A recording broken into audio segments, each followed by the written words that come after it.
Chapter 40 The Legend of Mandavya. Om Shri Ganeshaya Namaha. Mudgalacharya continued the narration. He said, O Daksha, many kings belonging to the Puru clan were resolutely dharmic.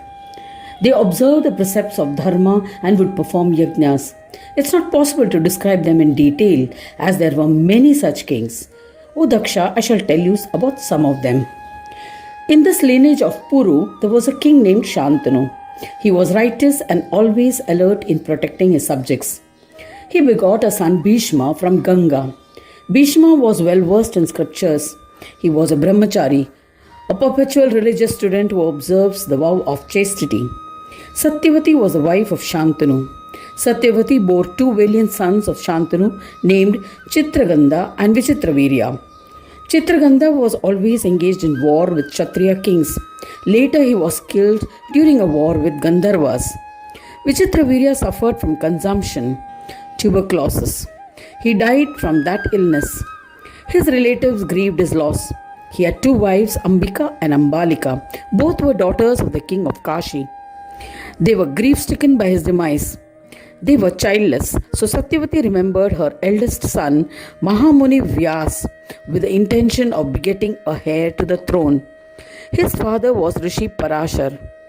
She had given birth to Vyas before her marriage. Vyas arrived and said, O mother, why are you sad? I shall definitely alleviate your sorrow. She replied, O Lord, it is my command that you must engage with the widows of Vichitravirya so that the kingdom can have an heir. Obeying her command, Mahamuni Vyasa returned at night. He impregnated the widows at night. He had a despicable appearance. Ambika gave birth to Dhritarashtra. Ambalika gave birth to a son named Pandu. The maid of the queen begot a son fathered by Vyas named Vidura. Vidura was an incarnation of Yamadharma who was born in a low caste as a result of a curse cast by Mandavya Rishi. He was a political strategist. Daksha said, Yamaraja does not distinguish between self and others. He is righteous and just. So why did Yama fall prey and be cursed by Mandavya in his previous life? Mudgalacharya replied, You have asked an appropriate question. An ancient legend. I shall narrate it in detail. Once, Maharshi Mandavya was performing austerities in the forest. Thieves who had conducted a heist came to the Muni's ashram pursued by the king's soldiers. When the soldiers caught up with them, the thieves, out of fear, abandoned the loot near the meditating Maharshi and fled into the forest and dispersed. The soldiers found the stolen wealth near the Maharshi. They seized the loot and blamed the Muni. The Muni was in a state of samadhi and was meditating with a vow of silence. They beat the meditating Maharshi and took him to their town. They handed over the stolen booty found in the ashram to the king and explained the situation. The king was enraged. He passed a judgment that the thief must be punished. They pierced nails in the hands of the Mahamuni. These nails, which had penetrated his palms, were extremely painful and unbearable for the rishi. Despite this, he continued his meditation.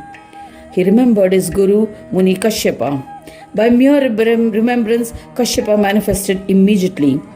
Seeing his disciple in such pain, he was also distressed. He advised him to worship Lord Gananayaka, who is the remover of all obstacles and bestower of peace on his devotees.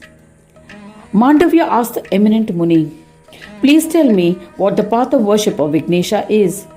Heeding to his request, Kashyapa expounded the supreme, joy-bestowing knowledge and explained the true form of Ganesha.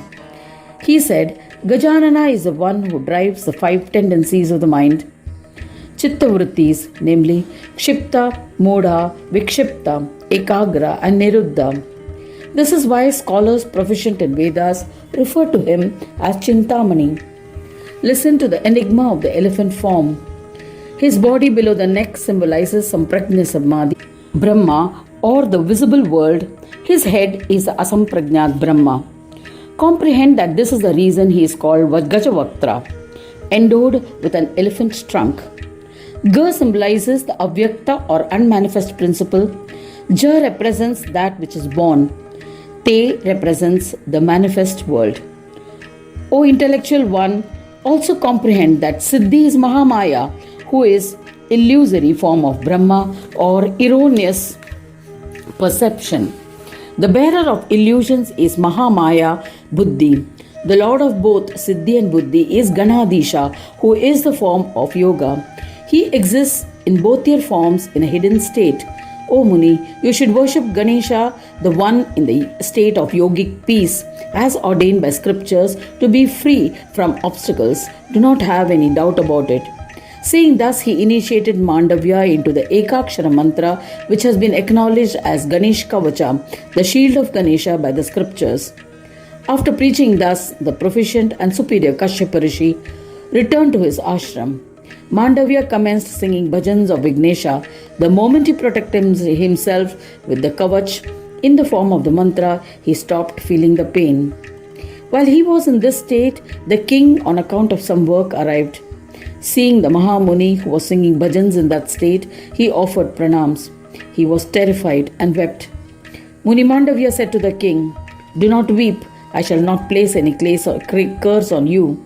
I had committed some sins in the past, which is why I am required to suffer. You have committed this act unknowingly, so I have to endure it." The king immediately summoned a skilled blacksmith to relieve him.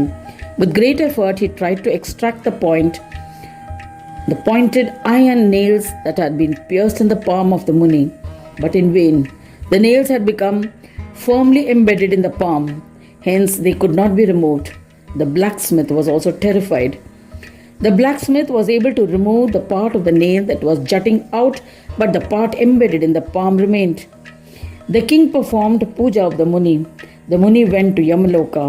In Yamaloka, the Muni vented his pent-up anger. His eyes were blood red. He who had been an epitome of self-control screamed at Yama, "O vile one, what evil had I done that you had to mete out such harsh punishment? I had to suffer severe pain as a result." Listening to the angry words lashed out by the Muni, Yama was terrified. He tried to explain in all humility the karmas the Muni had done. Yama said, "O Muni, when you were a child, you had pierced an insect with a needle. What you suffered were the fruits of that deed." Mandavya was furious at this reply and said to Dharmaraja, "O foolish one, I had committed that act as a child and in ignorance. How can the punishment meted out be justified? You have no knowledge of justice." He cursed Yama. "You shall incarnate on earth as a Shudra, low caste. You shall live as a Shudra for 100 years and suffer sorrow. Thereafter you shall return to your abode." "O Yama, now I am setting new restrictions. Any deed committed till the age of 8 years is not to be considered as a sin, and the doer will not have to suffer for it. It is my command, and by the grace of Ganaraja, children up to 8 years cannot be bound for the fruits of misdeeds." Mandavya returned to his ashram and engaged in meditation on the Ekakshara mantra of Ganaraja. Ganaraja was pleased. Due to the powers of the Ganesha Kavacha, the part of the iron nail that was stuck in his palms was transformed into flesh, and his palms were restored to their original form.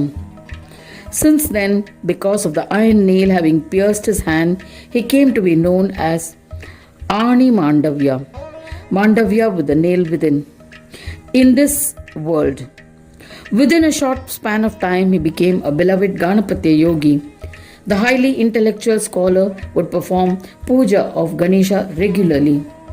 He became revered by all and famous as the yogi who knows the enigma of Ganesha. This is the legend of Mandavya. If anyone listens or reads this legend of Mandavya with faith, Ganesha will be always pleased with him. Thus ends the 40th chapter titled The Legend of Mandavya in the third khanda of the Purana Upanishad, Srimad Mudgal Puran, describing the legends of Mahodara, dedicated to Sri Gajanana. End of chapter 40.